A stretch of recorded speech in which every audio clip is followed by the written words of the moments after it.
Buenas, pessoal. Aqui mais uma noite, mais uma vez, gravando um pouco sobre o estudo que estou fazendo sobre o livro CTG SA, Liderança e Comunicação para Alcançar o Sucesso.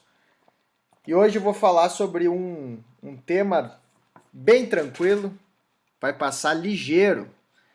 Estou num modo diferente aqui, eu vou passando direto no PDF do livro, acho que ficou mais fácil para a gente ir conversando.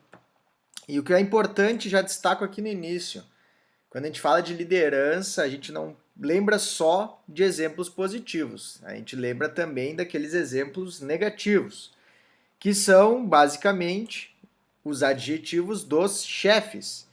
Então, no nosso ambiente tradicionalista, a gente está bem acostumado a ter pessoas que não lideram como deveriam e sim querem impor algumas coisas e acabam dificultando muito, né, esse bem andar das entidades tradicionalistas.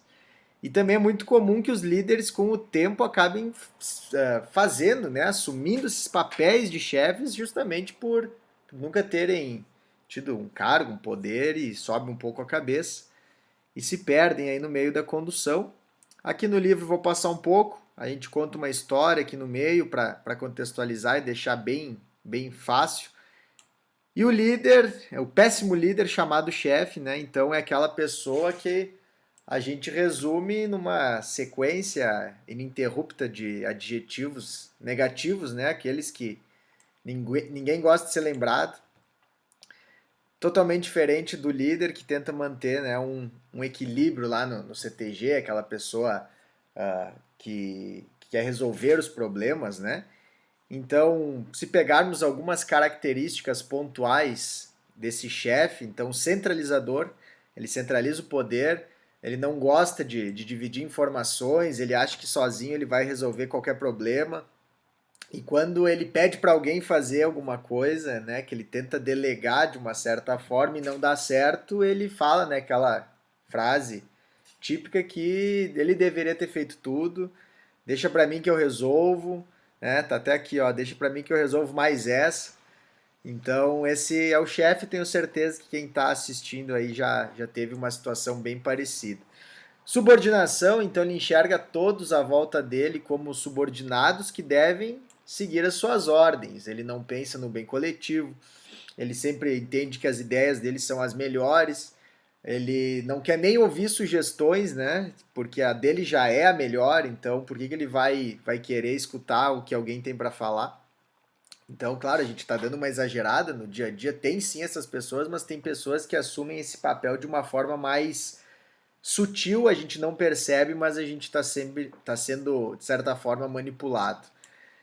Desmotivação, então ele é aquele que não consegue motivar a sua equipe através de exemplos. Pelo contrário, né, ele não busca incentivar, ele acha que as pessoas têm que fazer simplesmente porque tem que fazer.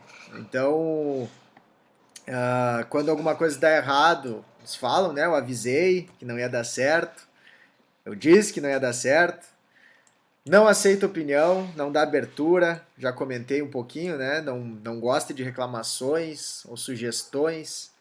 Uma pessoa individualista, então quando ela não está nessa posição de destaque, né, ela tenta minar assim as formas de trabalho dos outros para que ninguém, né, consiga assumir o lugar dele e que então ele possa assumir também o lugar dessas pessoas. Então tem que tomar cuidado.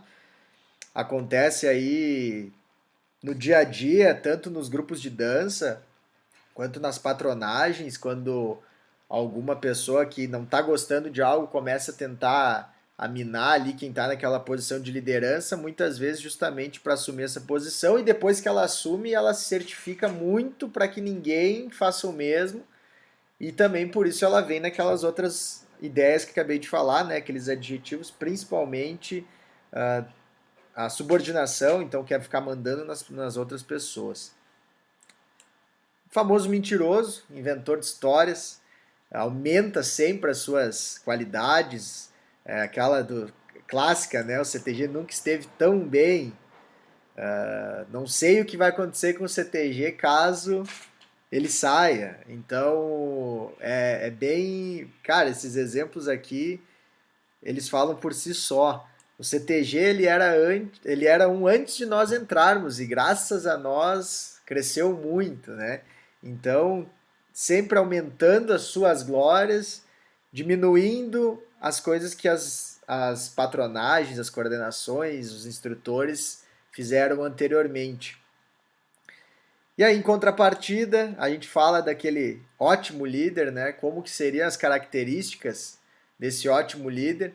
É bom abrir um parênteses, tem o líder formal e o líder informal. O formal é aquele que tem um cargo, né? Tem uma posição, um direito, vamos dizer assim, perante aos outros, por ter uma função específica que exige dele isso, mas também existem, como dar um exemplo, patronagem, coordenadores, instrutores, mas também tem o líder informal, que é praticamente mais importante que o formal. Ele é aquele líder que ele simplesmente pela forma com que ele conduz as coisas, como ele fala com as pessoas, né, até tem alguns autores que tratam bem dessa liderança informal. Ele não tem cargo, mas ele motiva e faz a equipe crescer tanto quanto ou até mais do que quem realmente, né, tem essa função. Outro fator, liderança é relacionamento, então ninguém lidera sozinho, está sempre relacionado a um grupo. Está ligado à influência, então é o fenômeno de poder influenciar e convencer as pessoas, principalmente pelas suas atitudes, mas também pelas suas palavras, mas não só por elas, e sim o que ele faz. E essa liderança, antes de tudo, precisa de aceitação. Então ninguém consegue liderar um grupo se o grupo não permitir que esse líder faça então o seu trabalho. O líder então tem o poder de conduzir e inspirar as pessoas à sua volta e fala muito mais pelos seus exemplos. Ah, é o primeiro a chegar, o último a sair, ajuda em evento, tem respeito com todo mundo, vende ingresso, então motiva a sua equipe, mostra, né, aquela direção para seguir, não deixa as coisas irem acontecendo e toma uma decisão no meio do caminho. Então ele é uma pessoa mais planejada, uma pessoa que consegue, né, elogiar a sua equipe e, além disso tudo, se preocupa com o resultado. Não adianta também ser uma ótima pessoa, mas não saber para onde está indo. Então tem os dois, né, os dois lados aí da balança. Então busca o resultado, mas preza muito o preço que vai pagar para atingir esse resultado. Consegue delegar funções, gosta de dividir as tarefas, descentraliza o poder, entende que todo mundo cresce junto quando está fazendo, né, algo em busca lá do objetivo que todos traçaram. Então, não vê as pessoas como subordinadas, sempre como colegas que vão construir junto, né? Colaboram em vez de controlar, possuem diferentes perfis para liderar, para trabalhar em situações diferentes. Então sabem que para conversar com uma determinada pessoa tem que falar de um jeito, com outra é de uma forma diferente. No momento difícil, se precisar, vai precisar tomar uma atitude mais enérgica. Vai ter que ser um pouco autoritário, inclusive, em alguns momentos, para poder resolver um problema mais grave. Tem que ser democrático. Então, são diversas características que eu vou deixar para falar no próximo vídeo. Forte abraço.